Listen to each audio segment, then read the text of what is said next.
Greetings, everyone. My name is Brandon Jones. I am a part of Team Alia, and I'm joined by my colleague. I'm Tyler Reitzner. I'm also a part of Team Alia. And today we wanted to talk to you all about some concepts that Team Alia has been working through and researching on for quite a while, starting with unsysteming and really how that breaks down into unlearning and unculturing in a lot of ways, which is it's kind of a heavy topic, Brandon. Absolutely. It absolutely is a heavy topic. And I think part of the reason why it's a heavy topic is because we're human beings, right? We're Yeah, very social creatures and we learn things and patterns. We learn things that make us feel good, that provide comfort. And a lot of those things that we learned come from institutions. And those institutions provide, morals, values, guidelines, things of that nature to help us survive in particular situations or environments. So when we are challenged on, how to undo those things or to think about things differently, it becomes very difficult for us. And I think in the space of child welfare, there's no difference between any other space, whether that's education, sometimes even our family values or our community values, or even in places like religion and spirituality spaces, absolutely. where we have very strict guidelines on how to do things or expectations of how to do things. And then what ends up happening is we get challenged because new people are introduced, new information's introduced, Yeah. and we have to look at things differently because there may be harm being caused or there may be equity issues that are taking place during these situations. Yeah, and I think from you know just echoing kind of the concepts you're talking about, because for me, I look at it as, you know, from a trauma perspective, which trauma to me is not so much, we hear a lot about how trauma is about what happened to you. We should be asking the question about what happened to you. Mhm. And from my experience in healing from trauma, not in, the intellectualizing of trauma theory, but in my experience from healing and actually healing from trauma and the impacts it's had on me, it's more about, as Dr. Gabor Mate says, trauma is more about what has happened to me. Not so much what has happened to me, but what has happened inside of me because of what has happened to me. Right. And so that's where the healing is. And people will ask me when I speak or when I do things, well, what's the first step? And to me, that first step is unlearning. Mhm. And it's really unlearning about, because it's the stuff that I have to deal with, the stuff that I deal with from a trauma perspective is not necessarily conscious. It's not necessarily something I'm thinking about or strategizing around, Yep. right? Like it just happens. And so how do I unlearn those things within my nervous system, within my mentality, my behaviors? How do I unlearn some of those adaptations, if you will, that I have, as you pointed out, I've made to Right. survive the ecosystem and environment that I developed in and lived in. And that's kind of the personal unlearning. And so when you talk about communally, how do we do things differently? Well, it's a very similar process of, it starts from the inside out in my point of view. So you're unlearning the stuff that has been ingrained in you. And as a community, we're unculturing some of the dark points that are impacting our communities, like white supremacy, for example, right now is or has been for right now, bad choice of words, because it has been Sure. for a very long time. Mhm. But right now, we are actually like having much more of a magnifying glass on it than we have in a really, really long time. And at least for me, I'm starting to see more and more people trying to engage in the conversation of the impact of white supremacy much more honestly, especially us white folks. Sure. And I think from my perspective that, just like dealing with the trauma, the interpersonal traumas, dealing with the communal traumas of white supremacy, even on, its impact on white people as well, that means we have to unculture from it, because the culture is what has been ingrained in us, and that's what our nervous systems are reacting to. So that concept of unlearning to me just transfers from individual to community in unculturing. Does that make sense? Absolutely. Oh, absolutely. It makes a lot of sense. One of the fascinating pieces of having these conversations, these dialogues, is people don't they don't think that we should think about it from a cultural standpoint. It's always the interpersonal exchange on how to undo racism. But you can't do just you can't just look at it from a interpersonal exchange without understanding how culture has influenced how do we interrelate person to Yeah. person. How do we build communities? Where do we live? Where do our children go to school? What playgrounds that we do go to versus where we don't go to? Where do we shop versus where we don't shop? Those Hmm. things have cultural influences. So when we're mentioning unculturing yourself, it's not to give up a part of yourself, because that can be very fearful, right? It's like Yep. saying, eliminate who I am as an individual, or who my people are.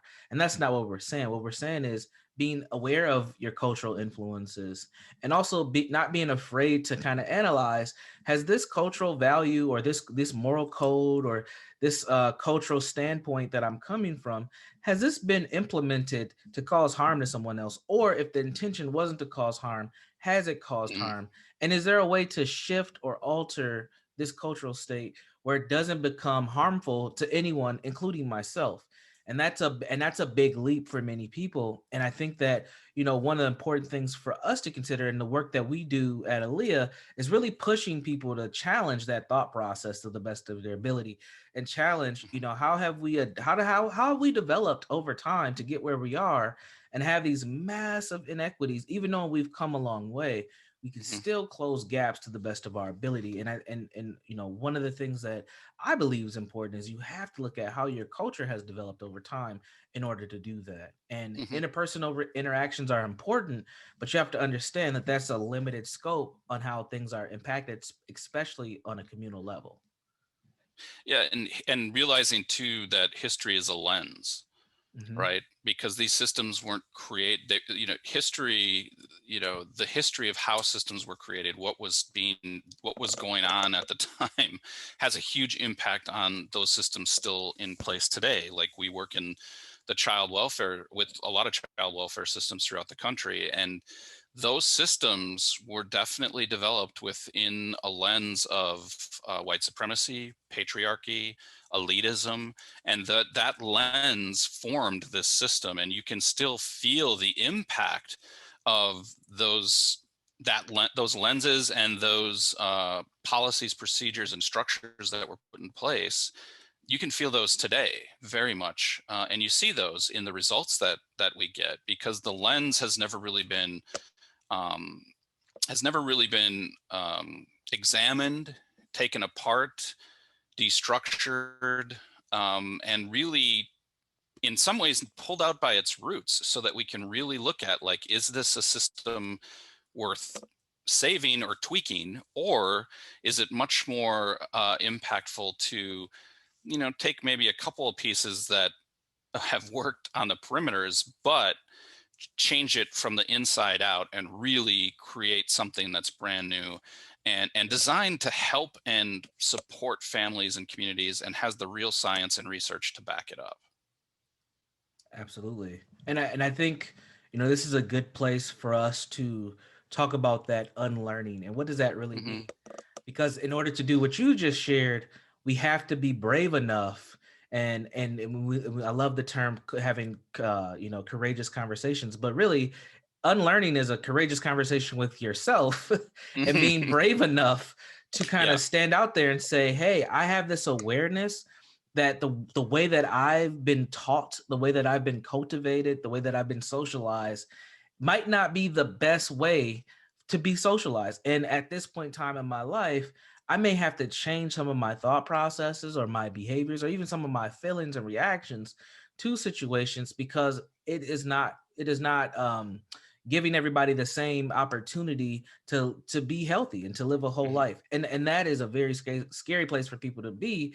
But unlearning doesn't have to be a scary thing. And I know there's a lot of fear that comes into these conversations.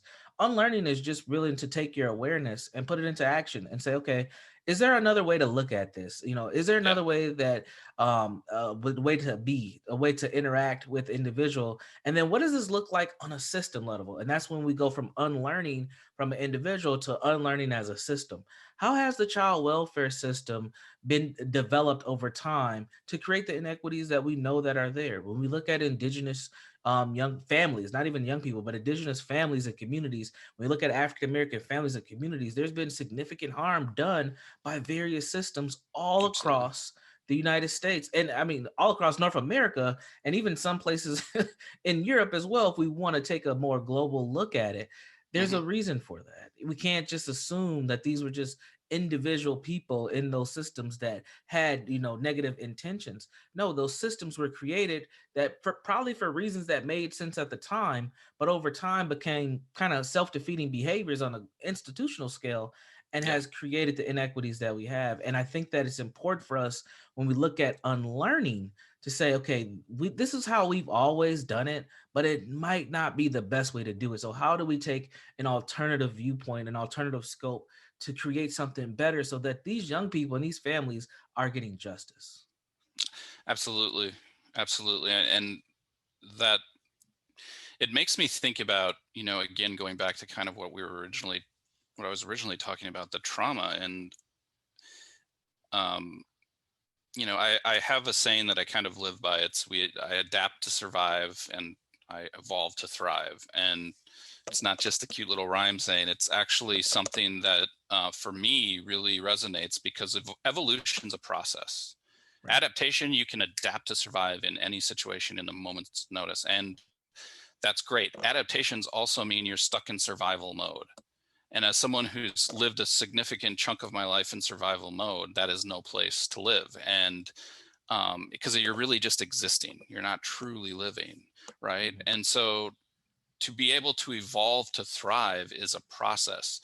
I also recognize that there are communities out there that do not have the level of safety that it takes to be able to evolve to thrive. They are stuck in a mode of adaptation, survival, and existence, which is exhausting, and incredibly painful. And it's unacceptable that that's where we're at, and that's actually what some of our systems have decided is the bar.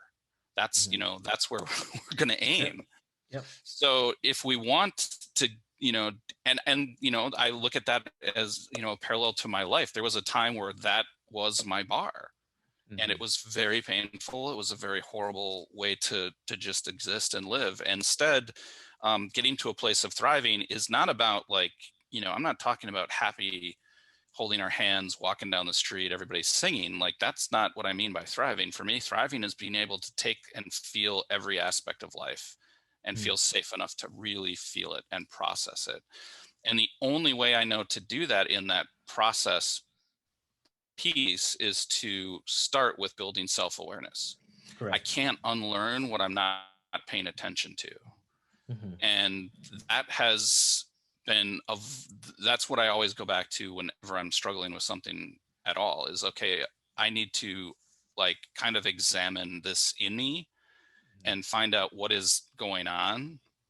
And it sounds a lot like a lot of self-reflection, but let's Yes. not forget that it's in community where all of this really takes place. Like, yes, we can have some self-reflection and some, I can build some self-awareness and do some self-awareness skill building, which will probably be another episode, right? But Right. what I really am trying to do is be better at connecting, Yep.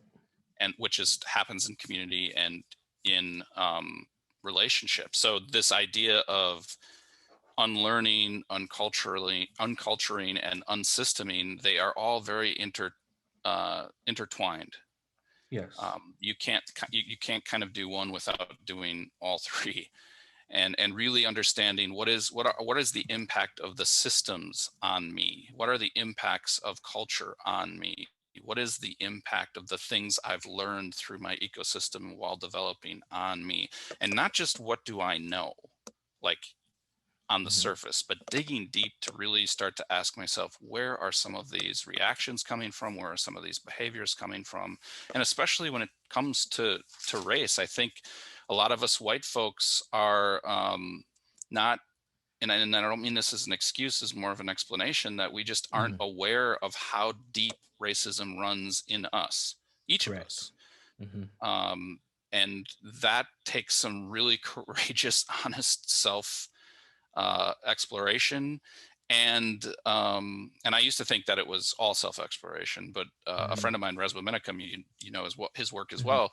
He talks about you can't do that work by self. You have to have a sense of culture and community to hold the container Right. of what you come up with. Right. And I've learned that that's more true than not, even when I don't necessarily want to do that. But it does, it takes that sort of unlearning, building self-awareness to unlearn and really know what I wasn't paying attention to. It's not so much that I've never learned something about myself that I didn't know. It was more I learned something of myself that I just didn't want to pay attention to. Mm. Yeah. And mainly because it brought me some pain Mm-hmm. and discomfort. Mm-hmm. And we have to build some tolerance to those types of pains and discomforts to be able to work all the way through them and process. Absolutely. You know, that reminds me of the quote, there's no growth in the comfort zone and there's no comfort in the growth zone. And many of us will stay in our comfort zone, even if it's painful, even if it's nasty, if it's ugly, we'll stay there because it's predictable. We know Oh, what to expect. And yeah, even knowing it may be ruining our lives, driving us crazy, making us lose our hair, we'll stay there. We'll stay in that space because we know yeah, that that space is something that we know what the result's going to be. When you're growing, when you're going through those painful moments, when you're having those courageous conversations and it's hmm, ugly and it doesn't feel good, that's the growth. And that's how you know you're moving forward, when you can come out on the other side and say, I got something out of that. Whether you learned something new or not, or validated something you already known, that's the process that we all have to take. And that's the key to being a part of this unlearning, hmm. unsysteming, and unculturing of ourselves. Any final thoughts from you, Tyler, before we close out? Yeah, I mean, just in what you just said, that idea of hanging on, even just being able to sometimes getting through some of those conversations and feeling awful about it and realizing that that is okay. Like some of the unlearning of we have to, you know, leave every exchange feeling good, especially when it comes to discussions of racism. Like, no, actually, if you are leaving uncomfortable and that stays with you for a while, good, sit in that. That's something you're unlearning, and that opens the door to learning something new. Mhm. Absolutely. Well, thank you all for joining us today. Be sure to swing back and check us out in another installment of our vlog here at Alia. Thank you. Thank you.